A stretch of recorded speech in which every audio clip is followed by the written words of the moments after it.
Hey Wolverines, and welcome to this edition of WBLN. I'm Carlos Segreira. And I'm Caden Roberts. Some good news, deaths due to COVID are down, reaching their lowest levels in 10 months. Danny Vilea has more. As vaccines roll out across the U.S., our nation reaches a large milestone. Studies have shown that COVID-related deaths have hit their lowest levels in over 10 months since July of last year, with an average of about 38,000 cases per day and 600 deaths per day. We interviewed Belen's nurse Amador on the topic to see how this affects our school. So how have you seen COVID's influence decrease over time? Well, obviously, as time goes on, we have better treatment, we have vaccinations now, and as of May 13th, 7,327,823 people are vaccinated in the state of Florida, fully vaccinated. So we've seen the jump from 5.12 positivity rate to 4.12. About 45% of the nation's adults are fully vaccinated, and nearly 59% have received at least one dose, according to the CDC. This week, Pfizer's vaccine won authorization for use in 12 to 15-year-olds, a move that can speed up the process for bringing things back to normal in Belen. So with the new vaccine being accepted for the youth and minors, do you think the school is going to require that, or if it's approved? Oh, they've already stated that they're not going. It's going to be kind of, I would suppose, like the flu, where it's not a mandate, but it's recommended. So with the flu cases, if you go to school and you didn't get the flu, but you didn't get the flu vaccination, but you got the flu, it's on you. The vaccine is out there, but if you don't want to get it, you're right not to get it. So it's more to the parents. I would suppose it's more going to be towards the parents. I mean, nothing is set in stone yet, but... When interviewed about the topic, Miss Amador was very optimistic and told us that she expects things to get back to normal soon. So do you think cases will rise again in a wave, or do you think it'll keep slowly decreasing?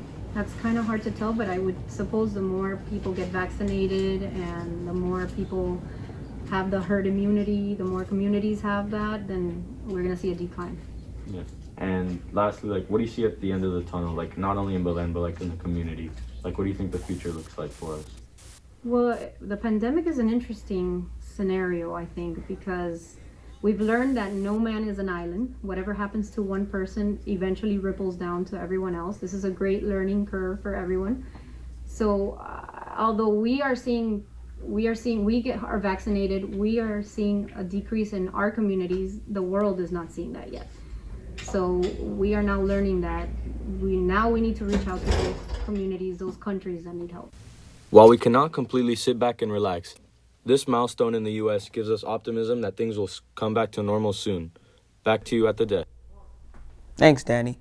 Supersonic jets are coming back in style. The British-French airliner Concorde operated one of only two supersonic jets commercially from 1969 to 2003. It was expensive and environmentally challenged. But now startup boom Supersonics is working to pick up where the Concorde left off. They have released a demonstrated aircraft called the XB-1. It's a model for their future commercial airliner that Boom hopes will basically change time with its fast speeds.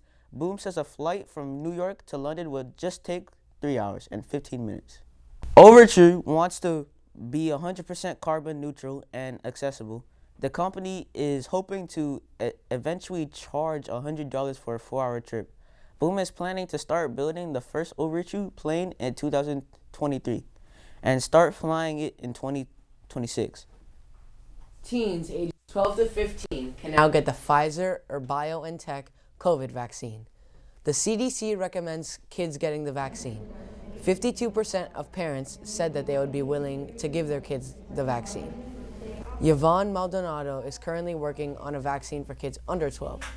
He says it will be a lot harder to develop than the vaccine for kids 12 to 15. He thinks all kids should take the new vaccine and is hoping that experimentation with the vaccine for kids under 12 can start to get underway and succeed.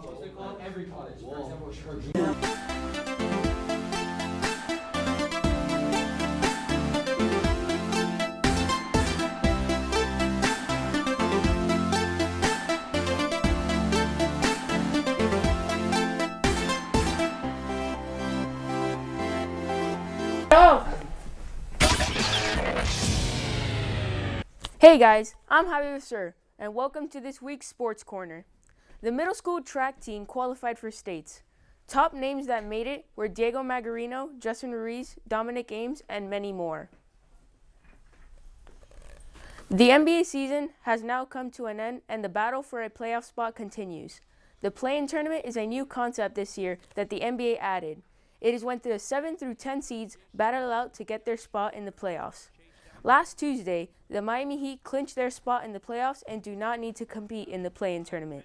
The Miami Heat season has been shaky, but they found a way and clinched their spot. The Marlins recently unveiled the brand new City Connect jerseys. These jerseys were inspired by the Cuban Sugar Kings of the 1950s. The Marlins will debut these jerseys on May 21st at home against the Mets. The Florida Panthers are down 2-0 in round 1 of the playoffs. They hold the second seed in the Central Division.